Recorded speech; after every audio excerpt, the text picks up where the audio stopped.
Jadi tradisi Walimatus Safar pun kan sebenarnya itu untuk sedekah orang-orang yang mau naik haji itu ke Mekah. Iya. Kita ngadain Walimatus Safar untuk ke Vatikan, seperti itu. Keluarga saya. Keluarga ya. Jadi itu kalau tidak salah itu hari Rabu tanggal 20 Juni itu. Sampai ingat ya. Ya. Itu momen yang tidak bisa dilupakan dalam sejarah. Berkesan sekali buat Mas Denny. Sangat berkesan. Jadi memang saya juga melihat langsung Paus Fransiskus ya, yang hari ini mau datang ke Indonesia. Iya. Itu tangannya lembut, Mas. Ya udah Mas, laporan aja, katanya Mas Denny laporan aja, ngucapin terima kasih segala macam. Ya sudah, akhirnya kita ya bilang bahwa yang mulia gitu kan. Saya Denny Iskandar dari Indonesia. Alhamdulillah, maksudnya saya sudah menyelesaikan studi saya di Nostra Aetate. Kemudian juga saya minta doa dari Santo Padre, saya bilang kan. Santo Padre itu Bapak Suci kalau di kita. Minta doanya, semoga apa yang saya pelajari ini bisa bermanfaat gitu. Ya Paus tuh ngejawab singkat aja, Paus itu jawab itu. Ketika kita ngomong panjang pakai bahasa Italia kan, beliau cuma ngejawab sih katanya kan. Futuro della Indonesia, nah begitu doang. Artinya apa itu? Oh iya katanya kan, beliau sih ya. Kamu masa depan Indonesia, begitu katanya. Anda adalah masa depan Indonesia. Itu mungkin maksudnya itu. Kalau untuk umat Islam juga responnya beragam. Cuma untuk kalangan guru-guru ngaji saya, bagus responnya. Artinya saya cium tangan Paus itu, saya tidak disalahkan. Jadi tidak dipermasalahkan, justru itu bagus Den. Jaga adabnya, begitu kan. Kalau di Angelicum itu, di sekolah Dominikan itu, saya belajar tentang doktrin gerejanya. Teologi. Saya belajar Tritunggal, Trinity itu ya. Dengan eskatologi. Kalau di Islam ya hisab lah kan. Ilmu akhirat lah kalau bahasa Islam mah. Jadi kita kaget Mas waktu datang ke sana itu. Kita buka pintu ada salib kan. Kita nggak biasa juga kan lihat salib itu. Gede banget lagi. Gede kan. Justru saya merasa terbuka aja. Bahwa ternyata jangan-jangan gitu ya. Konflik-konflik agama ini juga karena misunderstanding, karena salah paham, jangan-jangan begitu ya. Datang satu pastor, ngomong ke saya pas momentum makan malam. I kill you when you become to Katolik katanya kan.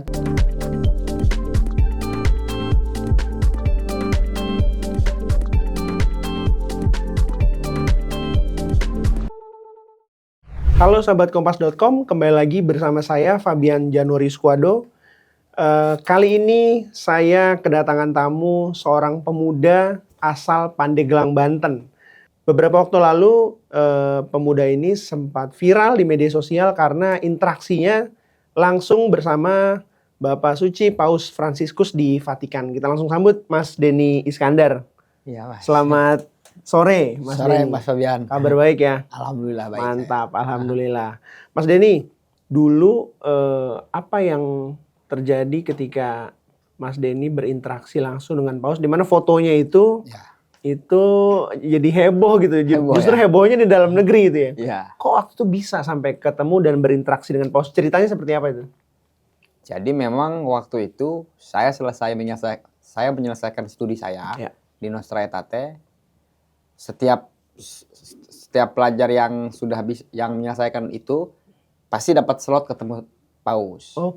Cuma untuk tempatnya di mana itu kan nanti tergantung. Nah, alhamdulillahnya saya waktu itu dapat slot di atas itu tuh, di atas Basilika. Jadi foto yang viral itu di atas Basilika tuh, Basilika Santo Petrus. Begitu. Jadi itu kalau tidak salah itu hari Rabu tanggal 20 Juni itu. Sampai ingat ya? Ya. Itu momen yang tidak bisa dilupakan dalam sejarah. Berkesan sekali buat Mas Denny. Sangat berkesan. Jadi memang saya juga melihat langsung Paus Fransiskus ya, yang hari ini mau datang ke Indonesia. Itu tangannya lembut Mas. Tangannya lembut ya. Kemudian kedua juga tutur bahasanya tuh lembut gitu, enak dengerin begitu. Beliau waktu itu sama Mas Denny berbincang dengan bahasa Inggris? Enggak, saya pakai bahasa Itali. Karena pakai bahasa Itali? Paus Fransiskus ini kan lebih interaksinya tuh lebih menggunakan bahasa Itali, Spanyol sama bahasa Inggris gitu. Seperti itu. Ceritanya sampai bisa ketemu itu gimana? Karena kayaknya kalau di pemberitaan ya, hampir setiap hari orang ada di Basilika dan nggak setiap hari juga orang bisa bertemu dengan Bapak Suci gitu. Betul.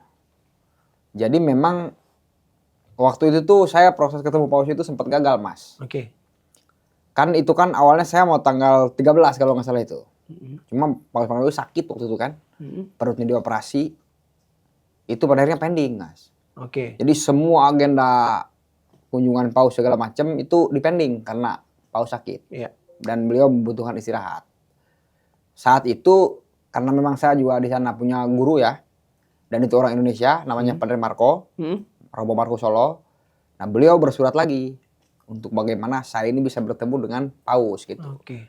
Sebenarnya saya ketemu Paus ini bukan saya doang, tapi juga berdua dengan orang Filipina. Oke. Itu teman saya, teman kelas saya yang itu Muslim juga begitu. Oh, Muslim juga, oke. Ya. Akhirnya pada hari Rabu tanggal 28 ya, 28. maaf 28 ya. Ingat saya, tanggal 28 Juni kalau nggak salah itu ya. Akhirnya bisa bertemu. Bisa bertemu itu saya dengan Paus Franciscus. Oke. Biasanya kita melihat Paus itu hari Rabu pagi jam 10 Ya. di atas basilika itu. Jadi beliau nanti buka jendela tuh ngomong. Iya, benar. Junamento, begitu Pakai bahasa Italia ya. Iya. Tapi alhamdulillahnya itu pada saat itu tuh bisa ketemu saya dan senang saya. Saya juga setelah saya ketemu ya saya ngomong dengan Padre Marco kan, ini luar biasa Padre, saya bilang gitu kan. Jadi saya juga ngucapin terima kasih kepada Padre Marco, guru saya, Romo Marco Solo itu. Ya kalau tanpa beliau nggak mungkin juga kita ketemu Paus ya, gitu. Apa yang Mas Denny sampein sih ke Paus pada saat itu? Jadi waktu itu saya laporan Mas sebenarnya. Oke, laporan ya? Lebih kepada laporan, Oke. karena kan saya juga diskusi dengan Romo Markus. Andre ini saya harus ngomong apa ketemu Paus, saya bilang kan. Kan kalau kita mau ngasih nggak mungkin juga kita ngasih apa kan gitu kan. Iya. Udah Mas laporan aja, katanya Mas Denny laporan aja, ngucapin terima kasih segala macam. Ya sudah, akhirnya kita ya bilang bahwa yang mulia gitu kan, saya Dian Iskandar dari Indonesia, alhamdulillah, maksudnya saya sudah menyelesaikan studi saya di Nostra Aetate, kemudian juga saya minta doa dari Santo Padre, saya bilang kan, Santo Padre itu Bapak Suci kalau di kita. Oke. Minta doanya, semoga apa yang saya pelajari ini bisa bermanfaat gitu. Oke. Ya Paus tuh ngejawab singkat aja, Paus itu jawab itu. Ketika kita ngomong panjang pakai bahasa Italia, beliau cuma ngejawab sih katanya kan. Futuro della Indonesiana, begitu doang. Artinya apa itu? Oh iya katanya kan, beliau sih ya. Kamu masa depan Indonesia, begitu katanya. Anda adalah masa depan Indonesia. Itu mungkin maksudnya itu. Begitu. Udah. Jadi kan saya di situ cium tangan kan, karena saya menghormati beliau betul kan. Beliau kan orang tua. Oke. Saya kan anak muda kan. Iya. Gitu. Setelah ngomong berinteraksi begitu kan tertangkap foto ya. Iya. Siapa sih yang foto itu? Nah itu yang foto itu, jadi Vatikan tuh punya fotografer Mas. Punya dokumentasi. Punya lah dokumentasi. Ya. Oke. Jadi siapapun yang ketemu Paus, baik yang di dalam, di luar maupun di lapangan itu pasti kena foto tuh. Seperti itu.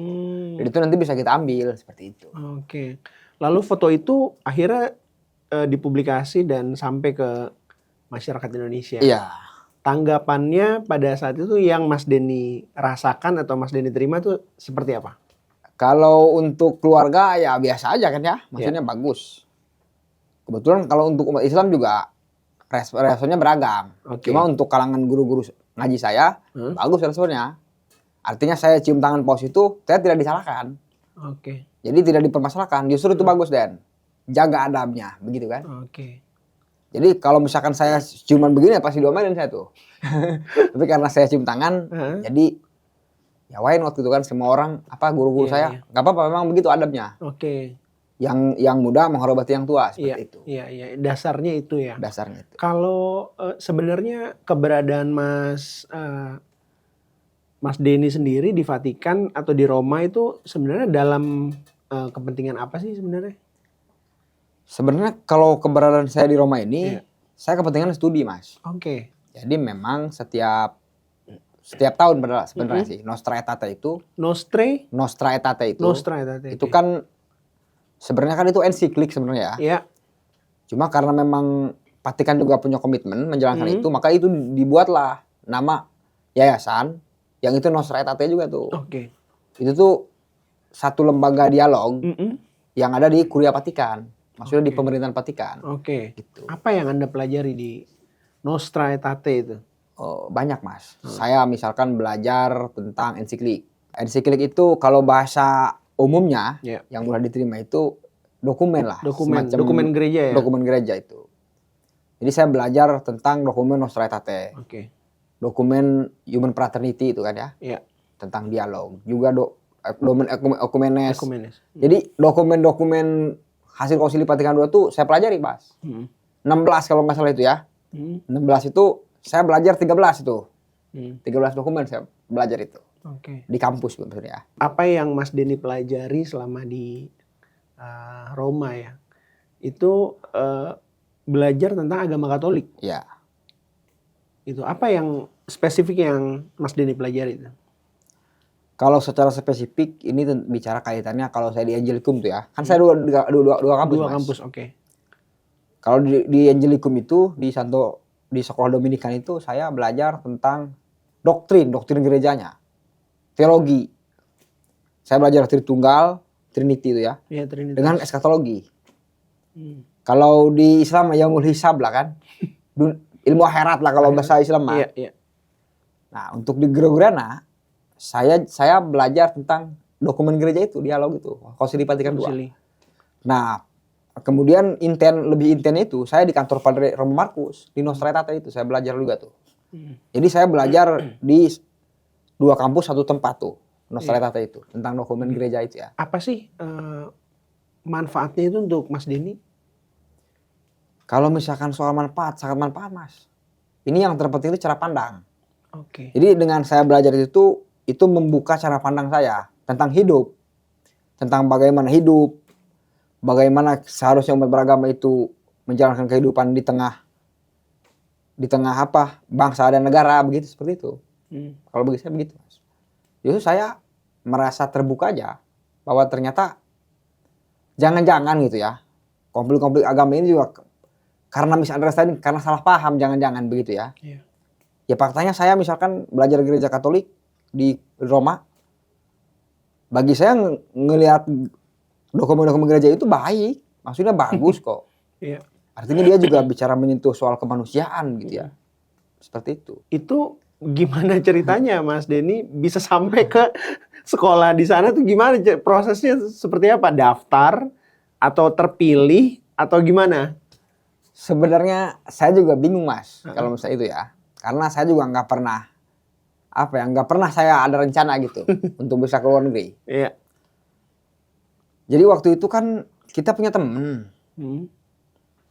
Kemudian kita buat skripsi tentang gereja Katolik di Labuan itu. Oke. Kemudian itu skripsi kita buat buku kan. Karena kan saya waktu itu mau S2 kan. Saya untuk naikin portofolio saya kan, minimal saya punya karya begitu kan. Kita buatlah itu buku. Jadi buku Katolik di Tanah Santri. Katolik di Tanah Santri. Di Tanah Santri. Itu itu judul skripsi ya? Enggak, itu jadi judul bukunya. jadi buku. Oke. Berdasarkan skripsi tadi. Itu ya. Jadi yang kita angkat tentang memotret kehidupan Katolik di daerah saya itu. Oh, Pandeglang. Iya. Saya komunikasi lah dengan Bapak Kardinal. Oke. Bapak Kardinal Suharyo ya. Oke. Nah, kemudian saya minta kata pengantar. Saya bilang, Bapak Kardinal, saya minta kata pengantar Bapak Kardinal aja nih. Ini mau jadi buku. Sorry sebelumnya, Mas Denny memang sudah menjalin komunikasi sebelumnya dengan Bapak Kardinal atau? Belum pernah. Oh, jadi ini bukan asal, artinya hanya meminta kepada pihak yang terkait gitu ya? Iya. Jadi saya punya teman orang Katolik itu. Ya beliau, saya bilang yang bisa saya buat kata pengantar ini. Iya. Beliau memberikan nomor Bapak Kardinal itu kepada saya. Saya juga nggak tahu, Mas. Kalau Kardinal itu ternyata pejabat tingginya gitu, saya nggak tahu. Yang di pikiran Mas Denny apa tuh pada saat itu? Ya itu pastor aja gitu. Begitu. Terus. Ternyata setelah kita pelajari lebih dalam, oh ternyata itu orang penting, orang nomor 1 di gereja Katolik ya. Di Indonesia. Di Indonesia begitu. Alhamdulillah beliau merasa dengan baik. Kemudian juga karena kita juga aktivis waktu itu ya, masih hangat-hangat beraktivis. Kita merasa nggak puas kalau cuma buat buku doang. Oke. Akhirnya kita mempunyai inisiatif bagaimana buku ini jadi gerakan. Oke. Akhirnya kita melakukanlah konsolidasi dan ikut serta mempertemukan antara dua tokoh agama Katolik dengan Muslim. Islam di Pandeglang. Oh. Kebetulan waktu itu bukan Bapak Kardinal, tapi Bapak Uskup Bogor. Uskup Bogor, iya. Karena memang ini bicara soal wilayah ya. Betul. Provinsial gereja itu, betul. Kalau di Pandeglang itu ke Bogor. Oke. Terus sampai ke akhirnya dipilih beasiswa ke apa namanya? Ke Vatikan atau Roma itu gimana ceritanya? Nah, ini juga kerjaan senior ini sebenarnya. Kerjaan senior saya di Pemkri sebenarnya, senior saya punya senior Pemkri. Oke. Oh, Mas Denny dulu di S1-nya di UIN di kan. UIN ya, oke. Oh, ada Pemkri itu. Saya kenal Pemkri itu dari luar. Oke. Nah, saya punya senior namanya Emmanuel Melkiades Lakalena. Melki Lakalena, orang NTP. Melki Lakalena tahu. Jadi waktu itu saya ngomong ke beliau tuh. Sebenarnya itu bercanda saya ngomong itu. Bang, saya ini pengen tahu aja Bang, ke Vatikan itu gimana ya? Caranya ke Vatikan Bang tuh. Bercanda aja tuh. Saya dikasih kontak sama Bang Melki itu. Dikasih kontak, namanya Putut Prawantoro. Siapa? Putut Prawantoro. Mas Oke. Putut Prawantoro. Kemudian saya ketemu beliau bilang, "Len, kamu mau gak sekolah di Vatikan?" katanya kan. Ya saya sih, gimana ya? Bagi saya itu omong kosong aja begitu kan. Dari mana sama sekali rumusnya nggak begitu ada ya. bayangan. Pada akhirnya nggak tahu kenapa saya dikasih masukan, informasi, itu saya lakukan semua tuh. Saya kirim email segala macam. Tiba-tiba itu ada Romo Markus Solo itu nge-WA saya. Pakai nomor +39 itu kan. Itu kodenya Vatikan. Iya, kode Itali, nomor kode Roma. Roma, Itali, Assalamualaikum Mas Denny, perkenalkan saya ini Romo Markus Solo. Kan kita searching tuh, ini orang penting gitu. Seperti itu. Akhirnya saya kontak-kontakan kan. Pada akhirnya semua persyaratan diperbaiki, Mas. Ya udah pada akhirnya apa namanya? Diterima itu. Tentu kan ini saya sekolah ke Vatikan ini juga persiapan bahasa Italianya nggak ada saya tuh. Gitu. Jadi kita belajar bahasa ngerti bahasa Itali sedikit-sedikit itu ketika di tempat di Itali. Karena kan saya memang tinggal di Biara ya. Dan itu memang kita suka ada jadwal piket, itu nungguin tamu begitu kan. Jadi perlu bisa bahasa-bahasa Itali sedikit-sedikit mah begitu ya. Seperti itu. Sebelum lanjut ke kehidupan Mas Denny di di Roma ya. Apa respon keluarga atau orang-orang terdekat ketika Mas Denny sebagai seorang muslim gitu ya, itu diterima di beasiswa di Roma ya tadi ya, untuk belajar wadahnya dari Vatikan tadi? Kalau keluarga bagus, orang kampung juga bagus. Oh iya? Responnya baik. Jadi saya bilang saya mau ke luar negeri. Kan orang kampung saya nggak pernah ada sekolah yang ke luar negeri, Mas. Di kampung saya itu baru saya mungkin. Akhirnya kita keluarga menyambut baik. Bahkan sebelum saya berangkat juga kita ada namanya sedekah. Walimatul apa sih itu? Walimatul safar. Jadi tradisi walimatul safar pun kan sebenarnya itu untuk sedekah orang-orang yang mau naik haji itu ke Mekah. Kita ngadain walimatul safar untuk ke Vatikan. Seperti itu. Keluarga saya. Keluarga ya. Sampai ada pengajian, ada ngeriung segala macam-macam. Kita berdoa untuk perjalanan saya supaya selamat sampai tujuan seperti itu. Menarik. Jadi akhirnya berangkatlah Mas Denny ke Vatikan sendiri ya? Sendiri saya. Sendiri. Jadi setelah saya nyampe Roma itu, kan kita nggak pernah saya Mas main-main jauh-jauh itu nggak pernah saya. Paling jauh kemana lah? Paling jauh ke Ambon itu waktu. Paling jauh ke Ambon. Ambon jauh juga sih itu. Terus. Ini kita datang ke Itali. Kita kan nggak biasa hidup dingin kan ya. Iya. Udara dingin ya? Waktu saya ke sana musim dingin, Mas. Musim dingin. Akhirnya kita pakai jaket segala macem. Ya nyampe kita di bandara itu kan. Jadi memang disitulah saya merasa bersyukur gitu ya. Dan saya juga merasa senang kenal banyak orang gitu. Terutama kenal Bapak Kardinal gitu ya. Gitu. Karena bisa sekolah di Vatikan itu sebenarnya kalau Bapak Kardinal tidak bersedia aja memberikan rekomendasi, nggak mungkin itu, nggak bisa. Karena proses sekolah di Vatikan itu tuh restunya dari keuskupan. Nah waktu itu saya pakai keuskupan Jakarta. Bapak Kardinal yang buat kan itu. Seperti itu. Bapak Kardinal sempat nanya nggak, kamu kenapa mau sekolah di sana gitu? Sempat nanya atau ada konfirmasi dulu atau enggak? Bukan, justru saya yang bertanya ke Bapak Kardinal. Kenapa saya diterima gitu? Nah justru pas begitu ada pengumuman, Mas. Saya datang ke Bapak Kardinal kan. Ini yang tidak pernah bisa saya lupakan nih. Saya ngobrol berkaca-kaca dengan Bapak Kardinal itu. Saya ngomong apa lagi, Bapak Kardinal, saya mah sekolah di Vatikan ini gimana Bapak Kardinal, saya kan bahasa Inggris acak-acakan kan. bahasa Italia nggak bisa kan. Saya juga nggak punya apa-apa, saya bilang kan gitu. Iya. Apa bahasa Bapak Kardinal? Mas Denny, yang penting Mas Denny percaya dan berdoa dengan baik. Nah kita mau pulang waktu itu kan, kita pamitan lah. Itu saya dikasih duit Mas sama Bapak Kardinal. Saya tolak dong. Karena saya nggak pernah minta duit ke Bapak Kardinal. Dikasih ongkos juga saya nggak pernah mau. Iya. Bapak Kardinal lari saya. Mas Denny, jangan ditolak. Ini tuh duit Itali. Katanya begitu kan. Oke. Buat di Itali maksudnya? Maksudnya duit Itali gimana nih? Katanya. Jadi apa itu dibuka tuh. No duitnya nih. 50-an kali 50 euro. 5 lembar. Oke. 250 berarti. Ya. Mas Denny nanti kalau ke Itali, ini kali satu nih. Begitu. Oh, saya ambil kan. Seperti itu. Dan disitulah saya merasa bahwa Kardinal Suhario ini luar biasa kalau saya begitu ya. Iya. Baik gitu maksudnya.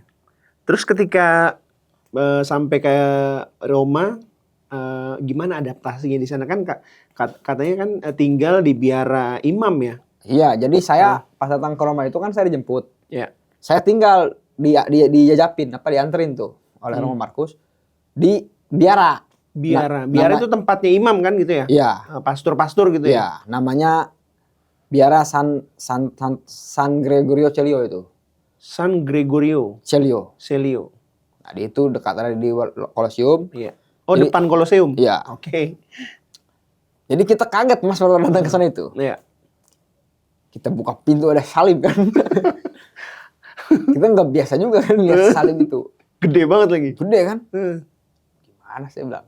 Tapi lama-kelamaan biasa Mas. Begitu. Dan jadi setiap ruangan termasuk kamar saya ada salibnya. Dan itu nggak pernah saya rubah ya maksudnya. Iya. Biar begitu aja. Gitu.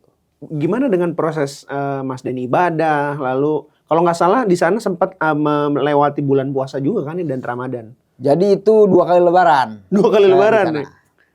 Bang Toyib berarti nih. Iya, jadi memang ini yang tidak pernah saya bayangkan sebelumnya. Iya. Kan saya sebelum ke Vatikan itu saya bertanya dulu kepada Kiai.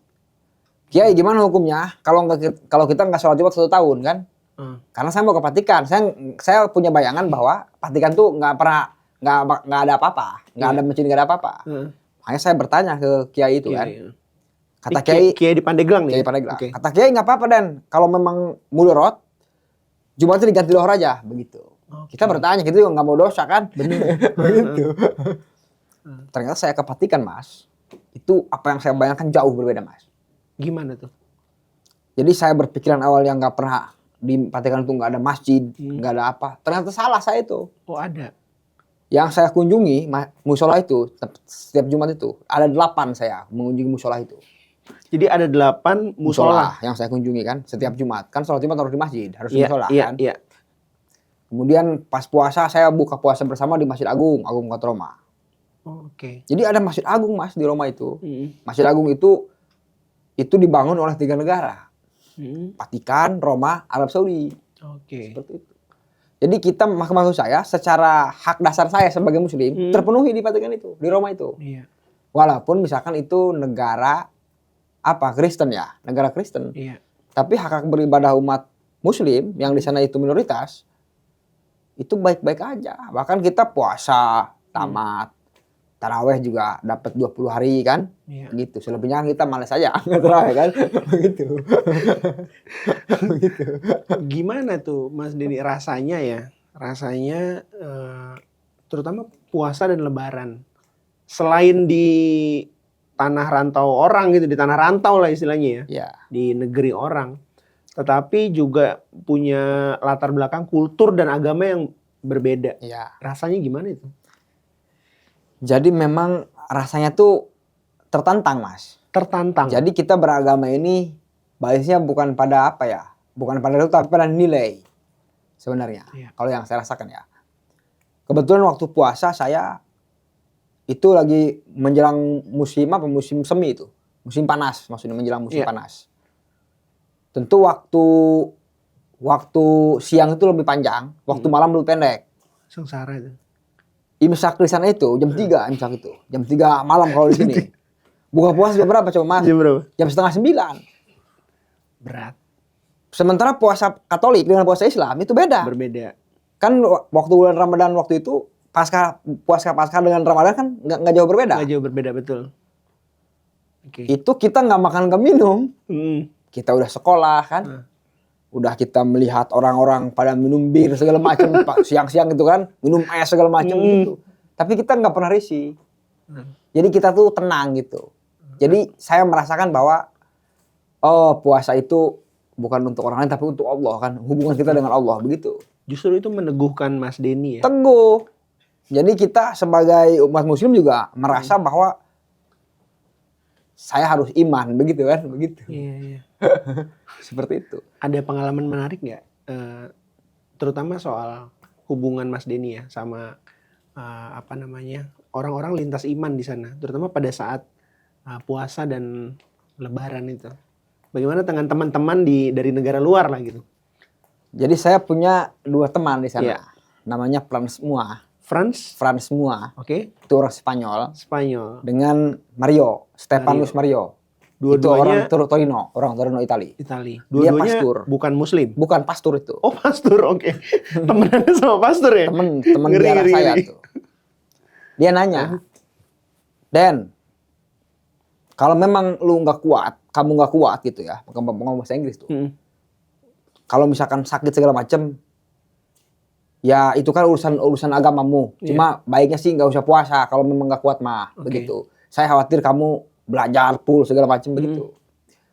Tapi tetap kita puasa aja kan. Bahkan pada satu ketika di saat saya makan itu kan makan malam 8 masih terang. Betul. Saya nggak makan dong. Iya. Saya nungguin aja kan. Sejam lagi tuh. Saya diikutin tuh. Naik ke atas itu. Karena? Takut pingsan. Karena dalam hitungan orang Itali, orang kalau nggak minum 15 jam itu atau 14 jam, kolaps tuh. Pingsan. Oke. Tapi kan hidup ini bukan soal itu. Betul. Ibadah itu bukan soal itu kan begitu.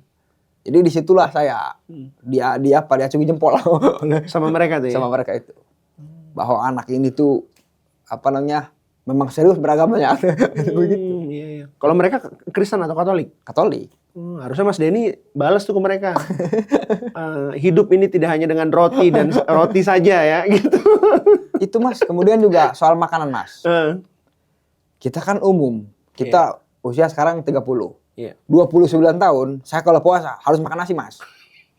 Di sana itu nggak makan nasi kita. Sahur pakai roti. Roti. Puasa 15 jam, 14 jam tuh. Makan roti aja. Kuat. Ini jangan sekurus ini gara-gara kesana enggak kan? Jadi saya memang diterima dengan baik Mas oleh teman-teman saya itu ya. Bahkan jadwal makan saya itu full, ditambahin full ketika puasa itu. Oke. Kan makan 3 kali nih. Iya. Jadi jatah siang itu sekaligusin ke malam. Gitu. Double dapetnya. Double. Jadi sahur saya liatin kan, begitu.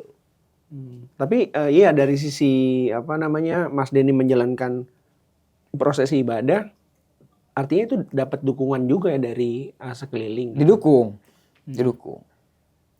Bahkan ada pastor namanya Ignatius, orang Brazil. Beliau guru besar Urbaniana ya. Oke. Itu kan saya penelitian waktu itu. Penelitian tentang Trinity. Trinitas. Kalau kata saya, kalau ingin memahami maka harus lihat bagaimana orang-orang Katolik itu menjalankan ibadah begitu. Jadi orang waktu misa sore itu, kan para pastor misa tuh. Iya. Kalau pastor tiap hari misanya tuh Mas. 3 kali kan misanya itu. 3 kali? Maksudnya doanya itu 3 kali. Oke. Saya lihat tuh kan. Bahkan itu saya setelah beres itu saya lihat segala macam, saya tulis.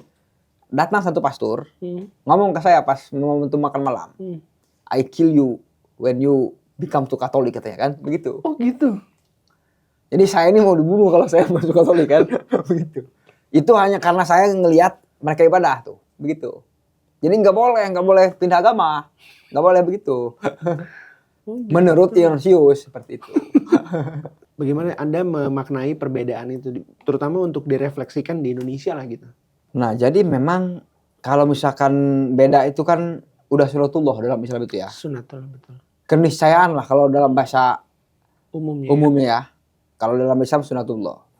Jangan kan agama Mas, kita ini beda. Jangan ini sama ini juga beda kan begitu. Iya. Tentu sebenarnya yang paling yang harus diterapkan itu kita ini udah bukan waktunya mempermasalahkan perbedaan itu. Iya. Tapi yang jadi tantangan kita hari ini itu adalah bagaimana kita ini bisa berjalan bersama di tengah perbedaan itu. Seperti itu. Apalagi untuk Indonesia kan, seperti itu. Kalau bagi saya begitu memaknainya. Itu kan sama halnya ketika saya di Roma. Orang nggak pernah mempermasalahkan saya, kenapa kamu sholat begitu kan? Ini kan negara Kristen, nggak pernah begitu. Nggak pernah ada begitu. Jadi biarkan aja berjalan begitu kan. Semua berjalan aja. Begitu. Jadi pada akhirnya saya memaknai bahwa kita ini hidup itu tuh kita ini hidup untuk menghidupkan agama. Jadi agama itu harus dinilai gitu dalam kehidupan itu. Gitu. Bukan jadi simbol aja kan begitu, bukan, tapi jadi nilai begitu. Itu satu kampus itu pasti terdiri dari banyak mahasiswa kan ya? Oh, banyak Mas. Nah, bagaimana interaksi Anda itu pasti kan ada terbuka ruang diskusi. Nah, itu dinamikanya dulu seperti apa tuh? Jadi kampus-kampus Eropa itu serius kalau belajar itu Mas. Iya. Beda kayak kampus-kampus di Indonesia tuh ya. Emang kampus Indonesia enggak? Kalau pengalaman saya sih biasa aja gitu ya. Oh, tidak seserius itu. Jadi saya nggak pernah ngelihat di sana itu mahasiswa demo, nggak pernah lihat saya. Begitu. Bahaya nih. Nah, terus. Jadi saya di sana itu bener-bener merasa belajar di sana itu. Bagaimana misalnya kita disiplin tuh kan. Kemudian belajar setelah beres kelas ke perpustakaan begitu. Seperti itu Mas. Jadi dinamikanya itu kerasa sebagai pelajar begitu. Seperti itu. Dan yang terpenting bahwa ada satu kebanggaan buat saya. Ketika bisa sekolah di Roma itu banyak ternyata orang Indonesia. Iya. Ini lepas daripada beliau pastor atau suster ya, lepas dari agama. Kalau udah datang keluar itu, ngelihat orang Indonesia itu bangga Mas. Begitu. Jadi di saat ini tuh di Roma itu orang kita ini ada ribuan Mas. Gitu. Di Italia. Di Italia di Roma itu. Maksudnya di Roma di sekolah kampus Vatikan gitu. Iya. Ada kesulitan nggak sih yang Mas Denny temui selama bersekolah di sana? Mungkin soal faktor bahasa mungkin ya. Bahasa. Tapi kemudian kesulitan itu juga kan bisa ditopang karena kita kan punya banyak kenalan pastor. Oke. Saya misalkan kenal dengan Romo Leo Mali. Itu tempat bertanya saya bagaimana apa itu gereja Katolik. Saya juga bisa kenal dengan Romo Polse itu kan. Romo Herman, Romo Jeremy itu kan, Romo Habel yang ngajarin saya bahasa Itali. Teman-temannya pastor semua ya? Pastor semua. Jadi kita kenal baik itu.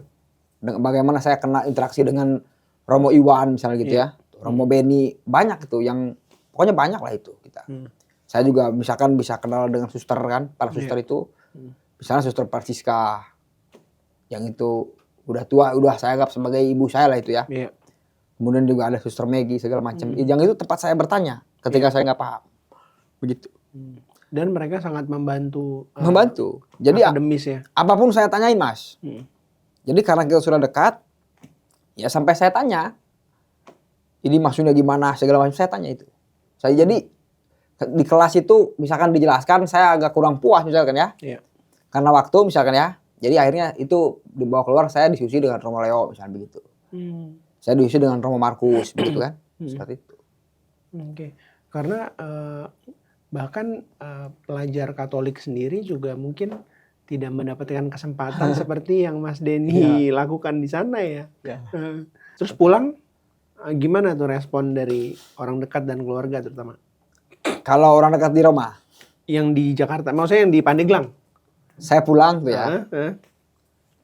Itu lucu nih Mas. Setelah saya sholat subuh, lucu. Ini cerita aja nih ya. Kita kan sholat subuh kan biasa kita. Iya. Di Roma juga kita nggak sampai ninggalin makom sedusari kan. Iya. Sholat subuh. Saya sholat subuh ceritanya kan. Ada ustaz-ustaz Pak, bapak-bapak. Katanya lu kalau biasanya ya kalau misalkan udah ke katedral harus syahadat ulang katanya gitu. Tapi ini bercanda konteksnya kan? Enggak, ini kayaknya agak serius ini. Oh, dia agak serius justru. Gue mau belokin bercanda ya malah seriusin. Akhirnya saya ya udah, saya nggak mau ngomong, nggak mau debat ya kan. Saya syahadat ulang, ya udah saya syahadat ulang, saya bilang asyhadu alla. Tapi maksudnya bagi Mas Denny itu tidak menjadi sebuah persoalan yang substansif kan sebenarnya kan ya? Bukan soal itu. Tapi yang terpenting adalah saya bisa belajar banyak seperti itu. Jadi memperkaya pemikiran saya tentang bagaimana cara hidup, bagaimana cara beragama itu aja. Iya. Seperti itu. Sekali lagi perjalanan Mas Denny itu justru semakin meneguhkan Mas Denny terhadap Islam. Teguh saya. Dan saya nyaman dengan agama saya kan Islam. Saya hari ini sholat, puasa saya kan. Begitu. Bahkan kalau mengukur ketaatan, tingkat ketaatan kalau dinilai oleh manusia, pada konteks Ramadan di saya di Roma, saya lebih taat dibanding orang-orang sini mungkin gitu kan. Puasa saya 15 jam, Mas. Iya lagi bener. Iya. Dan dengan kondisi cuaca yang sangat panas. Itu pahalanya lebih. Iya, dan di situ warteg nggak di demo, nggak suruh tutup kan, biasa aja. Tahan Mas Denny, tahan. Kan Mas Denny kan sudah belajar, taruhlah kita belajar mengenai agama Katolik gitu ya. Wajar nggak kalau gue bertanya soal apakah itu mengganggu akidah gitu? Enggak. Justru bagi saya begini Mas. Karena saya juga S1 di Permen Agama, mempelajari semua agama gitu ya. Enggak, justru bagus Mas itu. Bagusnya kenapa? Jadi kita itu semakin paham, nggak mungkin kita nyalahin. Gitu. Dan ini juga jadi bekal kita. Contoh misalkan nih, dalam hal yang paling dasar teologi Katolik tuh ya. Kalau orang umum, kalau orang Katolik menjelaskan Katolik di luar Katolik, itu dianggap kristenisasi. Dan ini juga cara menjelaskan nggak bisa juga. Pasti menggunakan pendekatan Katolik kan begitu. Akan beda hasilnya ketika misalkan ada orang di luar gereja Katolik menjelaskan tentang Katolik. Kalaupun mau dijelaskan di luar Katolik pasti menggunakan kulturnya kan begitu. Iya. Seperti itu. Oke. Jadi mudah diterima gitu. Jadi saya misalkan nih, saya menjelaskan tentang gereja Katolik ke beberapa kiai. Oh ternyata konsep toriko itu, konsep tarekat itu bukan cuma ada di kita. Tapi di Katolik juga ada. Saya bisa jelaskan. Konsep ordo Jesuit misalnya kan, ordo Prancis. Saya jelaskan tuh, saya perbandingkan tuh. Titik temunya di sini ada, gitu. Seperti itu. Oke. Oh, misalkan kemudian saya menjelaskan tentang Tritunggal Maha Kudus. Itu kan kita juga. Itu yang sering menjadi, Itu juga saya ikut menjelaskan bahwa perbedaan dari wahyu kan, dari kalamullohnya, dari perbumnya. Kalau Islam secara teologi, kalamullah itu jadi ayat. Sehingga jadi Quran kan?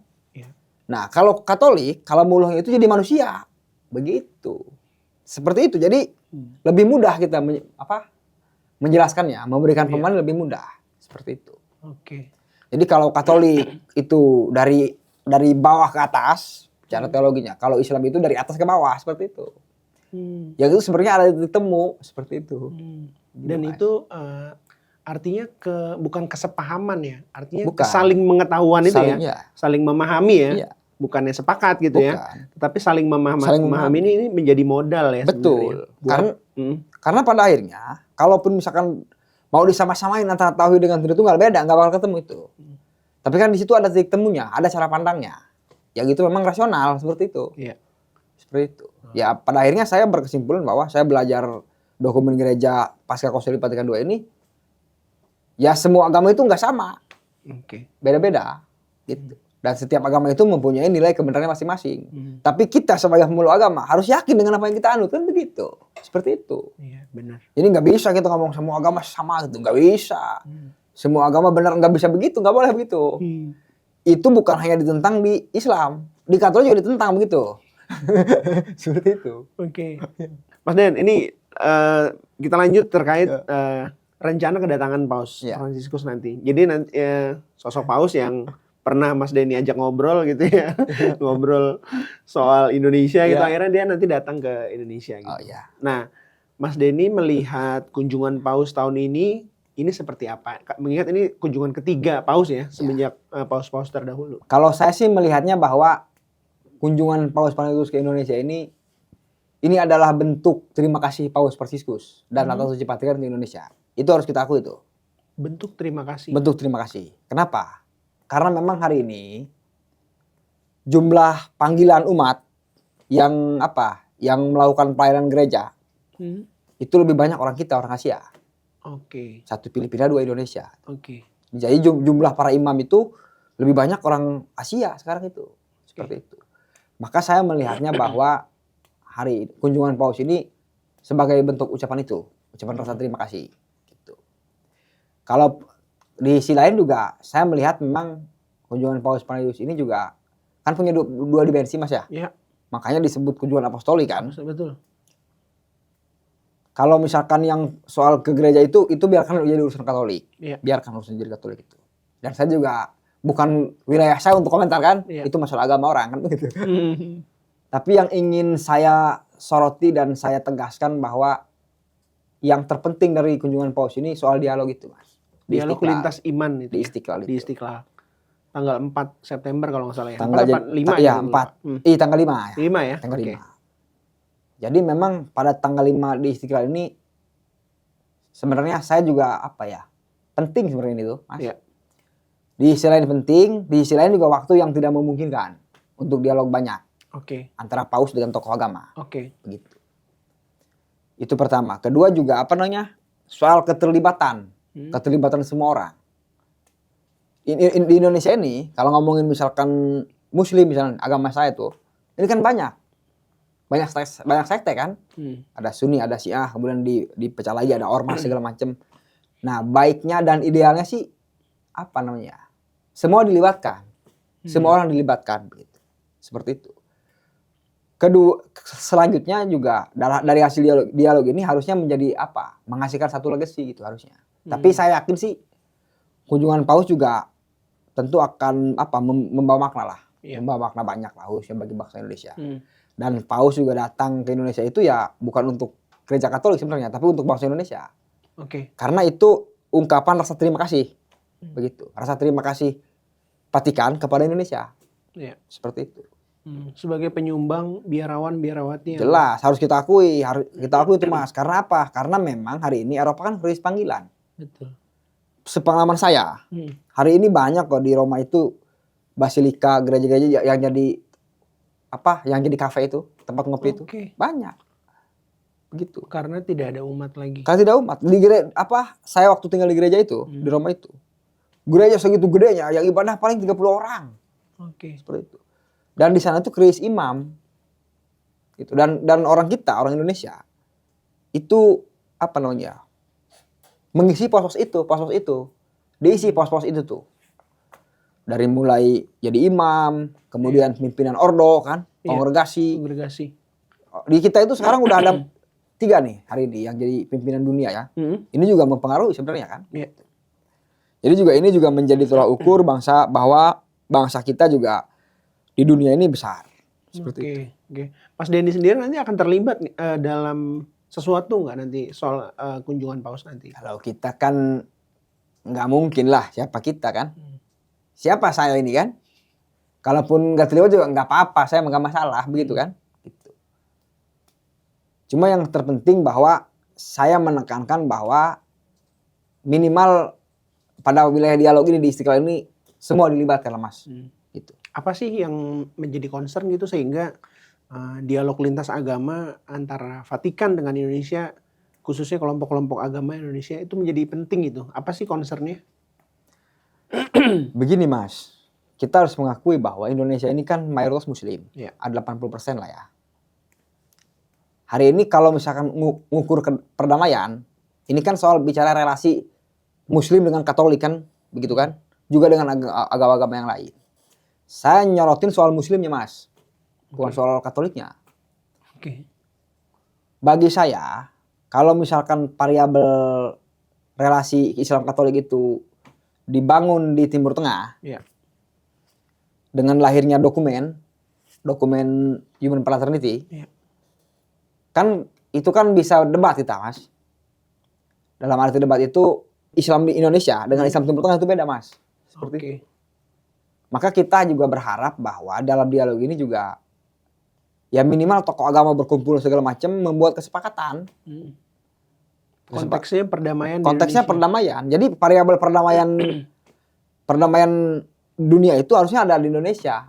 Gitu. Jadi jauh sebelum ada dokumen Human Rights Treaty, perdamaian itu sudah terbangun di sini. Gitu. Bangsa kita ini bangsa besar. Kalau orang Amerika itu nulis tentang membahas tentang multikulturalisme, bangsa kita sudah menjalankan itu. Begitu.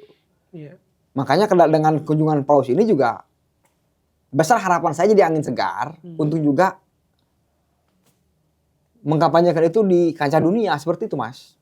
Kalau saya sih begitu. Jadi pada konteks dialog ini bukan cuma dialog salaman gitu, bukan cuma itu sebenarnya yang terpenting itu. Tidak cuma seremonial. Tidak cuma seremonial, tapi harus pada substansi.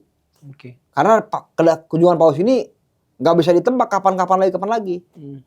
Ini sangat nggak tahu kita kan akan ada lagi atau tidak Paus-Paus yang berkunjung ke sini kan. Ini momentumnya baik seperti itu. Maka yang saya sorot itu dialog. Makanya saya tentu bersama teman-teman hari ini kan membentuk lembaga namanya Lapan Nusantara Center.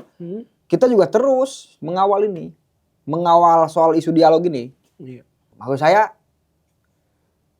Maksud saya dalam dialog ini semua harus dilibatkan. Begitu. Karena pada akhirnya harus ada kesepakatan bersama yang itu juga ditandatangi secara bersama baik oleh pimpinan gereja Katolik maupun oleh semua umat beragama. Ini dalam rangka keberlangsungan. Kalau udah begitu nanti legacy yang muncul tuh. Seperti itu. Kan kalau itu yang muncul besar juga nanti masa kita. Pede. Bangsa kita ini pede. Seperti itu. Karena kan hari ini Mas, coba Mas bayangkan bahwa relasi Islam Katolik itu hari ini terbangunnya itu lewat dokumen Abu Dhabi kan. Di Timur Tengah bukan di Indonesia. Betul. Sementara kalau ngelihat suhu konflik lebih tinggi Timur Tengah lah dibanding negara kita.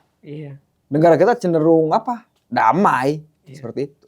Harusnya yang jadi variabel dan ukuran bagi dunia itu bangsa kita Indonesia. Makanya penting untuk ada dokumen bersama itu.